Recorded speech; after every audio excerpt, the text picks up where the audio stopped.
All right, so I made a Facebook post about 2 weeks ago, and what I was saying is send in your door approaches or your sales approach, and I'll give you free feedback. A lot of stuff has happened in the last couple of weeks, so it's taken me a while to get this, so I apologize. So I wanted to post these videos for the people that had sent them in. Feel free to send in videos directly to me on Facebook or to my email. I'll link it in here as well. And we'll go through and I'd be happy to give you my expertise on what's working well, what can be improved. And again, understand that this is my lens, what I'm viewing it as. I've critiqued and coached a lot of people on their door approaches and their sales process. But again, everybody's a little bit different, and it's always kind of hard to tell with just one video. It's always nice to have multiple videos or be there in person to kind of see it. So I'll do my best doing it here.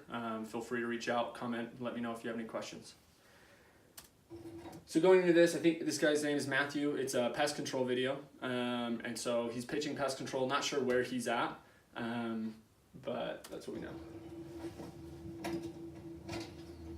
Hey. Hi. So body language, obviously these videos are not going to be very good at it's not like you want to sit there and hold your phone right up to the customer. But body language wise, you can already tell he's sitting at a 45 to 90 degree to the side, which is good. I believe there is a storm door. Everyone is a little bit different on storm doors. Me personally, I like to open them up and actually put them on my back and stand inside. Obviously, if it's locked, I'm not yanking it open or something. But it's up to everybody. I think it comes with a little bit more confidence and the neighborhood that you're in. So standing inside of it, or if you're there, just understand the way the door opens and how you want to position your body. How are you doing? Good. Good. My name's Matt. I'm with Anthem Pest. We're just out here taking care of a few neighbors, about 19 neighbors. Who's coming out? Okay, so he starts right into it, name, ask them how they're doing, and then goes right into his company and saying that we're working with a lot of neighbors. And then I think he just started saying, who are you currently using? So he's assuming that everybody out there has stuff. They might already, depending on the area, he knows it's a pretty heavy saturated market.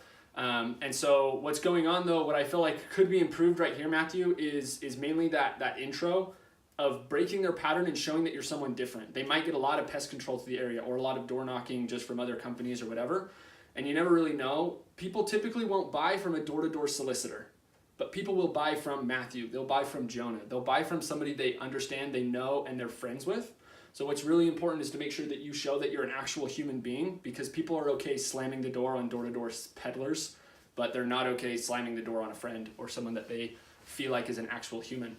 So you want to break their pattern. You want to show that, hey, look, I'm an actual person. Let me relate to you in one way or another.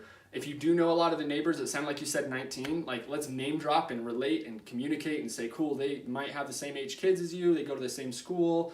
They said that you guys have been here for 5 years. Something that might bring you a little bit more connection there and affiliation. This year. I don't know. Did someone come out for you guys? No. You don't have anyone? No. Okay, so you assumed that someone was coming out. They were like, no, that might be part of the pitch, to where it's just like, cool, who's coming out for you? And they're like, no one's coming out. And you're like, oh, that's weird. Everyone has somebody out here, so let me show you what's going on. Gotcha. So a lot of your neighbors have been complaining of these ants and wasps that they're seeing. They see a lot of ants in the yard, and then the wasps up in here, and some of the spiders too. And we're just out here trying to take care of that, get some of that stuff done. Okay, so it's maybe be a little bit more assumptive here. You said the word we're trying to help some neighbors out. Maybe it's a little bit more assumptive, like we are helping neighbors out here. This is exactly what you can, this is the problem, this is what we're doing, this is the solution, and essentially what's, the outcome. So if I could show you a minute, I want to show you the kind of what we do and how we do it. Okay, so, and then you go into showing. So instead of showing, I would ask. So I would switch that around. Instead of saying, you did kind of a good intro, she has an idea on what's going on. What I would say, instead of let me show you what people have been seeing, instead maybe switch that around and say, cool, let me ask you really quick, what do you currently see the most? And you can show, you might have a paper there or something, I'm not sure. But as you show them maybe a slick or a little presentation thing or a handout or whatever, maybe instead of just being have you been seeing these? Instead of can I show you this or let me show you, it's just cool, this is what people have been seeing. Have you seen this as well? Have you been having these problems? Get a little bit more curious rather than seeing it as a presentation, let me show you, and hopefully something of interest comes up. It's better to ask and being oh, it sounds like you're having these problems. It sounds like you're similar to other people. That's what someone else also said. You guys do just the outside, or do you do So we do outside, inside, and garage. Holy cow. She just asked a buying question. If you heard that, she said, do you guys do outside or just inside? So right there, that's like, she's like eating. Like this is possibly a lay down. So you gotta be up on that. We'll obviously see how that plays out. But as soon as I hear something like that, I'm just like, oh, like I'm getting somewhere. Like this is like, I need to transition into the house. I need to get them out of the house. Like they're ready to go. If they're asking me buying questions, like it's ready. Like we're ready for the next step. So we'll see how this goes. But she asked, like, do you guys just do outside or do inside? See the front and second floor eaves, and we're just do everything In the yard. in the yard. Yeah. Yes. And the other part, it sounds so obviously someone else is recording this, so you could be a brand new rookie. So it's not like I'm not trying to do this and saying this is bad, this is good, this is whatever. This is just feedback. And you might have gotten a lot of this feedback from your trainer. And if this is a trainer or a manager or just a partner or whatever. And then my other thing I would say, just so that especially people in some of these other knocking industries that aren't as intense as like pest control, I do not suggest to knock in pairs regularly. I only suggest to knock in pairs if you are training somebody or if someone's like having a real down day and they could use, a little bit of support there. And I would only knock with them for maybe an hour or so. And then especially during prime time, make sure you're in your own areas. There's enough people to talk to. It's like a setup. Do you guys inspect first, or do you guys kind of just Another buying question. Do you guys inspect first or do you just go? spray? Yeah, so You we just have spray. to go through and we have a guarantee on all of these. Okay. Anything you see in here, we have a guarantee that we will take care of that. So if you see that, within like the period of time after it comes service, then we can come back and do that service with you. Cool. So I'm gonna notice a little bit of body language here. So the way that she's leaning up, so she's relaxed. She's also folding her arms. Sometimes that's out of comfortability. Sometimes that can be out of a little bit of like uncertainty. And so I would maybe try to mirror her body language a little bit more. Like if you leaned up against the wall with her and kind of opened up and was able to point to the neighbors and stuff, that might get her to open up a little bit more as well. She's obviously asking really good buying questions, so that could just be a position of relaxation, but it's good to see in your mind that it's possibly that she's still a little bit closed off. And so if you mirror her and lean up against that wall with her and maybe point and kind of show some stuff, I think it might be able to open her up a bit. And again, like I said, because she's asking these buying questions, she just asked another one. You want to be like, okay, cool. I'll show you what we look at. She's asking, is it both inside, outside? And you kind of went into the eaves and different things. I would maybe even try to make this an experience and being like, cool, I'll actually show you. Like, see this here, let me show all this perimeter. Where does your property line end? That way you might be able to get some more physical motion, which creates, motion in the sale. Or going inside the house and being like, yeah, the inside's a little bit different. Let me show you what it looks like. How often do you guys come and spray? So if you're initial, How often do you come and spray? Holy cow, lots of good questions. if you sign, we'll come like within the next few days. Just And once then a quarter. Yeah, and then we'll come back about 30 days to take care of the adult spiders that lay the eggs. They're gonna hatch in about 3-4 weeks, so we want to come back then, get rid of those spiders, and Cool. So explaining the process, explaining like how everything kind of goes into it, which is great. I would just I'd say that she needs probably less explanation, and she might need just like more of a transition. Like she might just need something that's she's kind of ready to almost hear the next step. whatever, not just spiders, bees, all that kind of stuff, right? Get rid of those, and then we'll just come back every 3 months. So How much is it? She's buying question. about 99 a quarter. Okay. So Okay, so right there, so he could tell the trainer started jumping in just barely. So when she asked, cool, what and how much does it cost? Now there's a couple different ways. You could use that as a transition. Okay, cool. Hey, actually, let me show you what's your property size. Okay, let me actually. It depends on what you want. What are you seeing out here? And I don't know your guys' specific product and how you guys sell or whatever. But right there, I would use it as a way instead of like giving away your power. Which your price is really your power when it comes to sales. And if you give that away too easily, then people are like, okay, cool, I'll think about it, I'll call you back. And then you have to backstep and try to build urgency and be like, well, you have to do it today or it's gonna be $150 tomorrow or something. Anyways, so when she does ask, how much does it cost? I would suggest, there are a couple ways of doing it. I would suggest to be like, well, I'm not exactly sure if you're gonna be a good fit, do a pullback, and then transition into like, well, let me go inside or come out here or answer a couple questions. How big's your property? What are you seeing the most problems with? See if you can kind of specialize and cater it to her. And then I would also make sure if you do give her the price like you did, you're like, cool, it's 99. And then you kind of just pause, like you sat there. you need to ask a question like a follow-up of something to where that price settles, but we're on to the next thing and we're moving to the next part. You're not in a position to do like a silent close yet, so you don't want to do that. You want to handle the awkward situations and make sure to leverage that awkwardness when you're closing, but not when you're more like explaining. You're not asking for a signature. So I'm actually going to scrub back just a few seconds. And how much is So it? it's about 99 a quarter. 99 a quarter. And then she's like, oh, and then he stops. So right here is you should follow up with a pretty quick question. So And then the trainer jumps in. Like 240. Yeah, so he says, now it's normally this much. So it's almost like you should say, hey, it's 249 a quarter. Then you say, but honestly, like I know in pest control this is big, is where people lean in and they get quiet. And they say, it's 249 a quarter. But honestly, like if you can work with me today, and it might work out, it might not. I have a route, I'm setting it for my technician. If you can work with me today, I can drop that down to 99 bucks. And if you can do something like that, it creates a lot of motion, that tonality. It's a lot of Jordan Belfort kind of phrasing, and I know it's pretty popular in pest control, but that's why the trainer jumped in with 249. yeah, so every visit's about 99. So your initial first it'll be 99, and then from now on it will just be the same. It's usually 249 a quarter. We've got so many people in here that it's cheaper for us, and so we just take 150 off, keep you at 99 as long as you have us. Perfect. Yeah. See, so trainers kind of go in there, kind of fill in the gaps. So, but you did a good job. Obviously, this is starting out for the first time.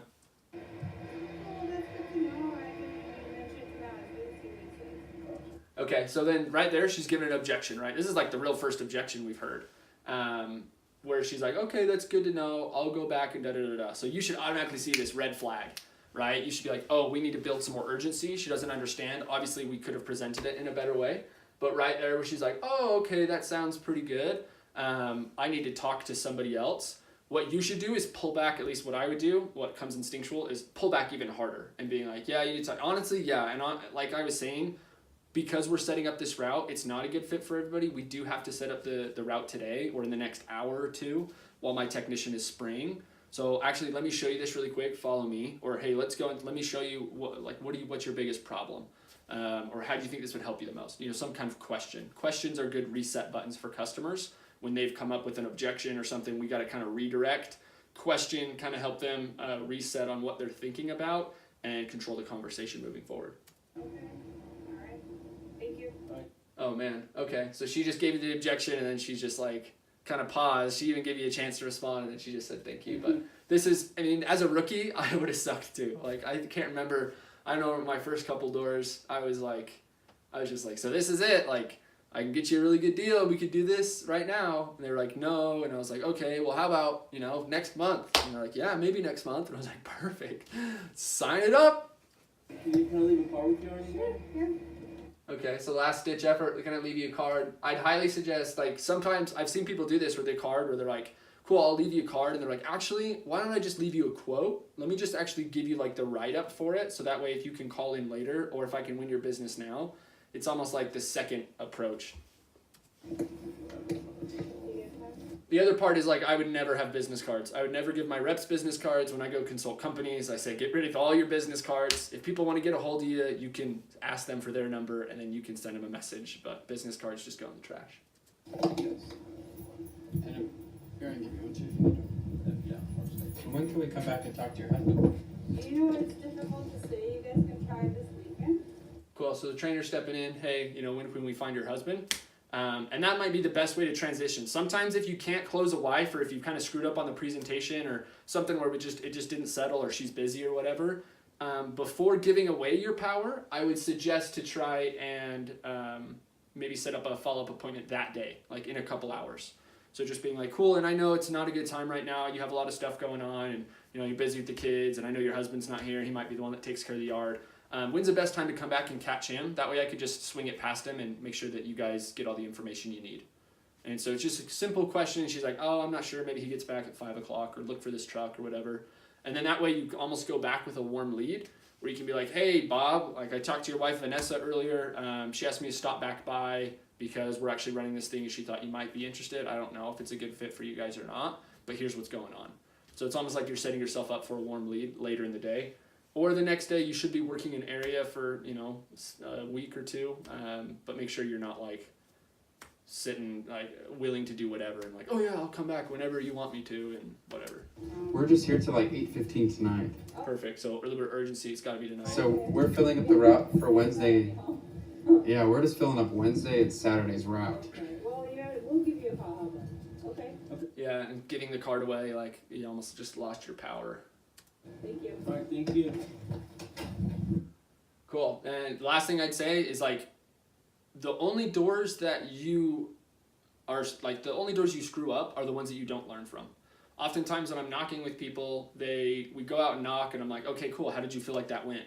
And they're like, oh man, it's whatever. Let's just go to the next one. And too often am I finding myself, and I did this before as a rookie, where I didn't see every door as an opportunity to either leverage to get another sale or referral or more information to sell somebody else, or a way to reflect and be like, man, what did I do wrong? And so I would highly suggest to record almost every door that you're on. When I'm with people, I'm like, hey, record your doors and send it to me. Or I'm recording them, and why didn't you record me? Like you're trying to watch me and shadow me, but you didn't record it, but I did. So it's just apparent that it's like that's something that I found to be really helpful. So I would make sure to almost do like a debriefing after every video or after every door or whatever, and kind of sit back and say, cool, what did I do well?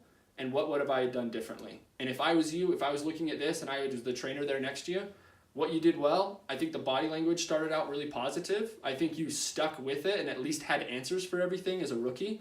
And you at least gave a last ditch effort of saying like, hey, can I give you a business card before she closed the door? I guess that's better than nothing. And then where's areas to improve? I'd say breaking their pattern a little bit more, maybe having a little bit more body language and flexibility there. And then really like transitioning, like she was ready to buy, or I guess maybe not buy, but ready to really hear more about it. And so you got to pull her out of the house, you got to get inside, you got to kind of do something, a little bit of finagling. And then I would make sure you hold your power a little bit more. And when you do give the price, when you do give that power, make sure that she's the one that's going to be able to make the decision on it, A. And B, make sure you do it in a way that creates urgency and you know that she knows that this needs to happen now or never. So those are my critiques. Feel free to let me know if you have any questions, comment below, and I'll try to get back to everybody. Thanks.